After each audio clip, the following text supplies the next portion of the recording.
Ya pemirsa, Gubernur Jawa Barat Deddy Mulyadi mengatakan kasus perkosaan dokter residen PPDS di lingkungan rumah sakit merusak kepercayaan publik kepada dunia kedokteran dan pendidikan kedokteran. Itu tempat orang menyelesaikan problem kesehatannya. Artinya baru rumah sakit tempat yang dipercaya aman bagi pasien, aman bagi keluarga penunggu pasien.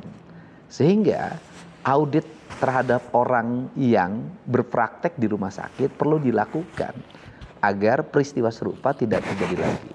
Yang berikutnya adalah persoalan kependidikan. Orang yang masuk fakultas kedokteran berarti orang-orang yang sudah melewati seleksi yang cukup panjang dan dipastikan orang tersebut memiliki kualifikasi etika dan moral yang cukup. Karena ini menyangkut kepercayaan publik terhadap orang yang menangani orang yang lagi bermasalah. Orang yang lagi bermasalah secara kesehatan artinya dia percaya pada dokter yang menanganinya. Satu, percaya bahwa akan ditangani dengan baik.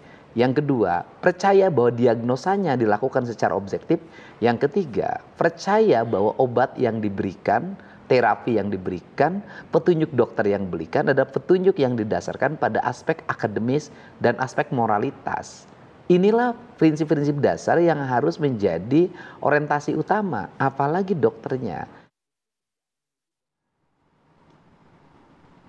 Ya, pemirsa, kita langsung saja mungkin saya meminta jawaban dari Dr. Mirza. Dr. Mirza, pertanyaan saya tadi sama halnya dengan pernyataan Dr. Slamet bahwa rumah sakit juga harus bertanggung jawab. Apakah Anda juga sepakat dalam hal ini rumah sakit tidak hanya sekedar mengembalikan oknum dokter tersebut ke universitas? Dr. Mirza. Iya, baik. Saya sepakat dengan Dr. Slamet karena kejadian ini terjadi di lingkungan rumah sakit.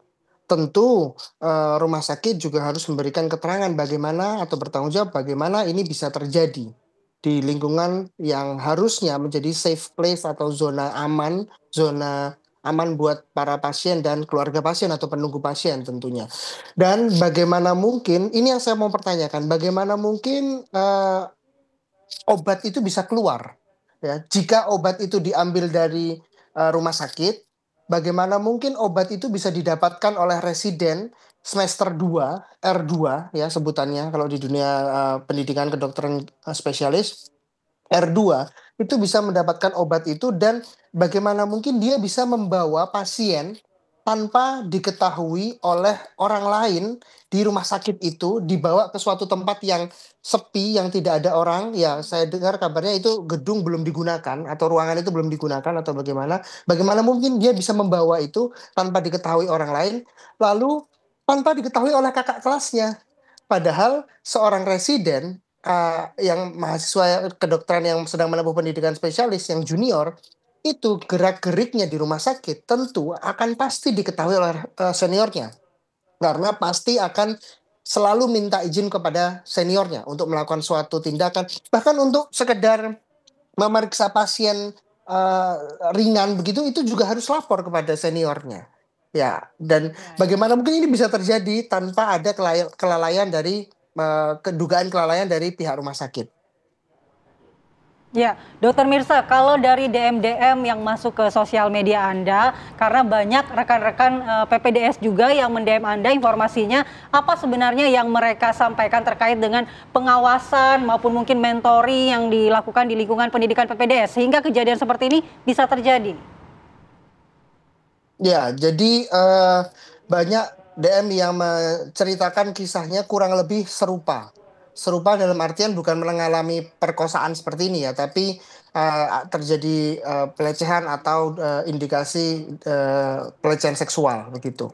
Nah, terus ada juga bullying ya, ini yang paling banyak ini bullying ini ya. Terus pemerasan ya, itu terjadi ya mau mau di mau disangkal atau tidak tapi itu faktanya terjadi dan memang saya harus akui itu tidak diketahui oleh para dosen dan staf pengajar dan yang mereka keluhkan adalah inginnya terjadinya perubahan pengawasan. Artinya yang mereka minta adalah pengawasan yang lebih baik, pengawasan yang lebih ketat dan juga sistem pendidikan menurut mereka ya yang lebih manusiawi. manusiawi di sini artinya adalah jam kerjanya, jam jaganya atau jam kerjanya ya.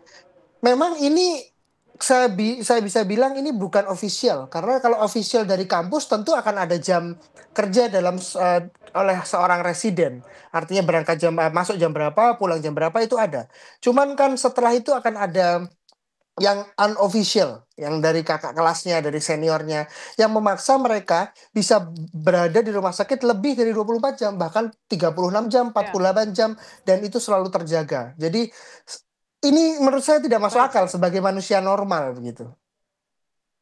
Oke, baik, Dokter Slamet, saya mau bertanya soal dokter yang bertugas. Ini tidak hanya terkait oknum dokter tersebut ya, tapi mungkin dokter-dokter yang bertugas di rumah sakit begitu, direkrut oleh rumah sakit ini sebetulnya berdasarkan rekomendasi ID atau saat ini ya sudah tidak aja ya kenal begitu saja kemudian ya sudah rekrutmen atau harus melalui ID terlebih dahulu gitu, rekomendasi ID, terdaftar di ID atau bagaimana sebetulnya Dokter Slamet?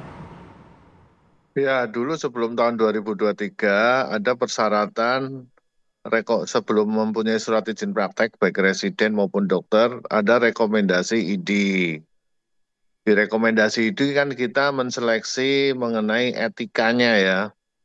Tapi sejak keluarnya Undang-Undang Nomor 17 Tahun 2023 tentang kesehatan itu sudah tidak ada lagi. Jadi praktis semua tanggung jawabnya ada di Dinas Kesehatan oleh pemerintah, sehingga saya tidak tahu dulu yang dilakukan ID sebenarnya sudah pas ya untuk mendeteksi agar tidak ada dokter palsu, bahwa dokter yang praktek betul-betul etikanya yang baik sehingga masyarakat terlindungi. Tetapi saya tidak tahu kenapa itu dihilangkan dan kami sampai saat ini kami melakukan uji materi terhadap undang-undang tersebut. Karena rekomendasi ID itu adalah untuk melindungi masyarakat. Tapi beginilah Mbak, semua kejahatan itu kan ada niat dan kesempatan. Itu loh. Ini kalau sampai 2-3 kali, artinya rumah sakit tersebut tidak aman bagi pasien. Gitu. Sehingga rumah sakit juga ikut harus bertanggung jawab. Bagaimana bisa sekali, 2 kali, nanti berikutnya. Terus yang ketiga adalah sama dengan Dr. Mirza. Kesempatan lain, ID sudah menyampaikan berkali-kali. Ini rumah sakit kan di bawah Kementerian Kesehatan. Bahwa residen maksimal 40-50 jam per minggu.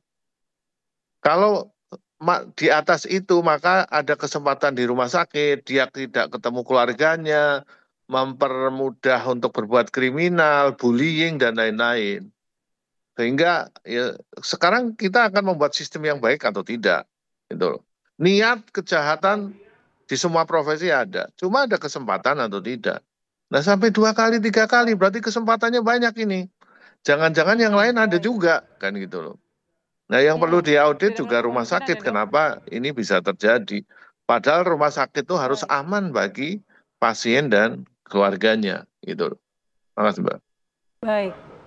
Kita ke Mas Reza, mungkin bisa menanggapi ya. Tadi Dokter Slamet mengatakan bahwa tekanan di rumah sakit ini memberikan kesempatan dan juga peluang bagi dokter-dokter yang bertugas dengan tekanan tinggi, tingkat stres yang tinggi untuk terjadi tindak kriminal, tindakan bullying. Itu tanggapannya seperti apa Mas Reza? Apakah itu berpengaruh? Tanggapan saya adalah ketika Dokter Mirza mengatakan ini marak bullying, marak pemerasan dan segala macam, tindak kriminal, itu pidana loh.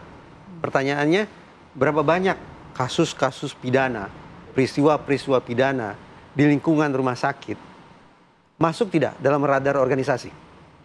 Berapa angkanya? Bagaimana penindakannya? Plus, karena ternyata peristiwa-peristiwa di rumah sakit itu berwarna pidana, masuk tidak ke kantor polisi? Bagaimana penindakannya? Kalau ternyata atensi dari organisasi, atensi dari otoritas penegakan hukum terkait dengan peristiwa-peristiwa pidana di rumah sakit ternyata nol atau minim, maka saya tidak tahu. Saya memilih percaya pada pernyataan Dr. Mirza atau saya pilih percaya pada data. Apakah data ini mencerminkan insiden atau angka ya peristiwa yang sesungguhnya? Ataukah Dr. Mirza sedang melakukan dramatisasi saja? Saya tidak tahu. Ini sebetulnya hanya sebuah tanda petik agak nyinyirnya saya ketika di satu sisi saya berpikir boleh jadi benar yang dikatakan Dr. Mirza bahwa lingkungan rumah sakit ternyata tidak serta-merta aman. tidak serta nyaman, tidak serta-merta menyehatkan. Tapi kalau berbasis pada data, masuk tidak dalam radar organisasi dan radar otoritas penegakan hukum. Gitu. Baik.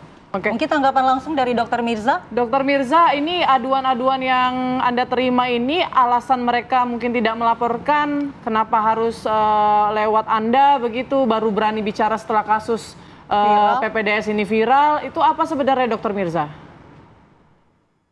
Baik, saya senang sekali nih pernyataan Mas Reza. Jadi sangat mengkurasi untuk tanda tanya, dan itu terima kasih sekali. Karena memang ini harus ditelusur. Saya setuju banget. Kenapa tidak banyak laporan? Atau mungkin ada laporan, tapi kenapa tidak sampai viral? Lebih tepatnya seperti itu. Karena memang ini kaitannya dengan rasa takut, ya. Jadi coba bayangkan kita sedang berada dalam pendidikan yang mana, mohon maaf, ini tanda kutip kasarnya, nyawa kita itu sangat bergantung di sini. Dan kemudian kita mengalami tindakan pidana, pelanggaran pidana. Lalu sebagai manusia tentu ada rasanya kita ingin melakukan pelaporan atau meminta keadilan. Tapi di sisi lain takut, nanti jangan-jangan saya dilakukan tindakan yang lebih parah dari ini. Dan ini sudah dilakukan, solusinya diberikan oleh Kementerian Kesehatan pada saat kasus almarhumah Dokter Risma. Ya, itu di situ terjadi perubahan yang luar biasa besar karena Kementerian Kesehatan membuka website untuk mempersilahkan untuk melakukan pelaporan secara langsung melalui website. Namun sayangnya dengan janji identitas yang disembunyikan dan dijanjikan mendapatkan perlindungan hingga sang pelapor itu menyelesaikan pendidikan spesialistiknya. Tapi faktanya banyak yang cerita pada saya nggak pernah lapor karena saya nggak pernah mengalami bullying, tapi cerita yang masuk ke saya selalu bilang, ini sudah dilaporkan ke kepolisian belum? Karena ini pidana loh. Saya bilang gitu, ini pidana loh. Mereka bilang takut gitu. Lalu kenapa nggak lapor ke Kementerian Kesehatan? Sudah, tapi memang belum ada tindak lanjutnya. Sehingga mereka merasa jalur viral ini adalah jalur yang tercepat gitu. Tapi itu pun tidak semuanya mereka mau dipublikasikan karena takut. Bahkan saya selalu mempublikasikan dengan identitas yang saya sembunyikan. Tapi itu pun mereka masih takut. Artinya rasa takut, budaya rasa takut yang luar biasa yang akhirnya menjadi disalahgunakan ini tidak sehat ini. Bagaimana mungkin orang mengalami pelanggaran pidana, kekerasan pidana, mereka takut untuk melapor. Gimana seorang korban itu takut untuk melapor? Artinya kan di sini ada sistem yang membuat kepala mereka itu untuk selalu merasa ketakutan. Begitu, terima kasih. Baik. Ada sistem yang perlu diperbaiki begitu ya, Dokter Mirza ya, karena mungkin banyak aduan-aduan juga kalau saya baca-baca dari story-nya Dokter Mirza ini bukan yang baru-baru terjadi, tapi yang dulu-dulu mungkin ya, yang sudah pernah dialami, kemudian curhat ke Dokter Mirza. Baik, terima kasih banyak Dokter Mirza atas mungkin saran juga, ada masukan juga dari Dokter Mirza. Ini bisa menjadi momentum untuk evaluasi ya. Dan apakah juga kelembagaannya, kemudian etika profesinya, pengawasannya, dan juga ruang untuk mengadukan ini secara aman ya. Betul. Dokter Slamet juga terima kasih. Dokter Slamet, kita juga dukung terus ataupun juga dorong terus untuk pihak rumah sakit juga ikut bertanggung jawab ya dalam kasus ini. Dan juga Mas Reza, kita harapkan nanti ke depan juga